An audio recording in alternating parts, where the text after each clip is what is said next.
اور اسی طرح ہم نے اس قرآن کو اتارا جس کی تمام باتیں کھلی ہوئی ہیں، اور یہ یاد رکھو کہ اللہ جس کو چاہتا ہے ہدایت دیتا ہے۔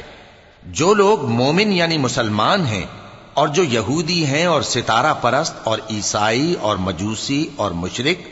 اللہ ان سب میں قیامت کے دن فیصلہ کر دے گا۔ بے شک اللہ ہر چیز سے باخبر ہے۔ کیا تم نے نہیں دیکھا کہ جو مخلوق آسمانوں میں ہے اور جو زمین میں ہے، اور سورج اور چاند اور ستارے اور پہاڑ اور درخت اور چوپائے اور بہت سے انسان اللہ کو سجدہ کرتے ہیں، اور بہت سے ایسے ہیں جن پر عذاب ثابت ہو چکا ہے، اور جس شخص کو اللہ ذلیل کرے اس کو کوئی عزت دینے والا نہیں۔ بے شک اللہ جو چاہتا ہے کرتا ہے۔ کیونکہ آیت سجدہ تلاوت کی گئی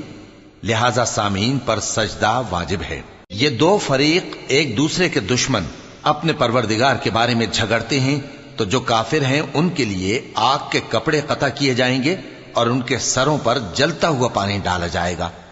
اس سے ان کے پیٹ کے اندر کی چیزیں اور کھالیں گل جائیں گی، اور ان کے مارنے کے لیے لوہے کے ہتھوڑے ہوں گے۔ جب وہ چاہیں گے کہ اس رنج و تکلیف کی وجہ سے دوزخ سے نکل جائیں تو پھر اسی میں لوٹا دیے جائیں گے،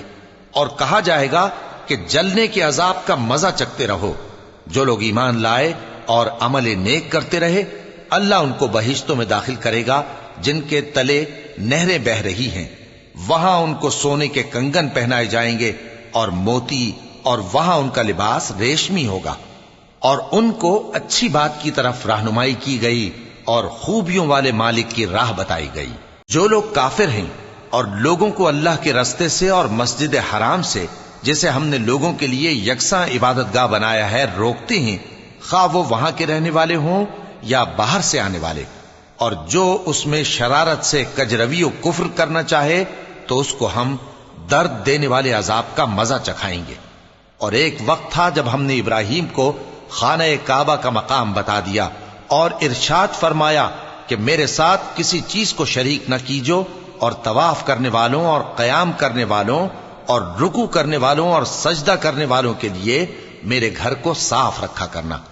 اور لوگوں میں حج کے لیے اعلان کر دو کہ تمہاری طرف پیدل اور دبلے دبلے اونٹوں پر جو دور دراز رستوں سے چلے آتے ہوں سوار ہو کر چلے آئیں، تاکہ اپنے فائدے کے کاموں کے لیے حاضر ہوں۔ اور قربانی کی ایام معلوم میں مویشی چوپایوں کے ذبح کے وقت جو اللہ نے ان کو دیے ہیں ان پر اللہ کا نام لے۔ اب اس میں سے تم خود بھی کھاؤ اور خستہ حال ضرورت مند کو بھی کھلاؤ۔ پھر چاہیے کہ لوگ اپنا میل کچیل دور کریں اور منتیں پوری کریں اور اس قدیم گھر یعنی بیت اللہ کا طواف کریں، یہ ہمارا حکم ہے۔ اور جو شخص ادب کی چیزوں کی جو اللہ نے مقرر کی ہیں تعظیم کرے تو یہ اس کے پروردگار کے نزدیک اس کے حق میں بہتر ہے۔ اور تمہارے لیے مویشی حلال کر دیے گئے ہیں سوائے ان کے جو تمہیں پڑھ کر سنائے جاتے ہیں، تو بتوں کی پلیدی سے بچو اور جھوٹی بات سے پرہیز کرو۔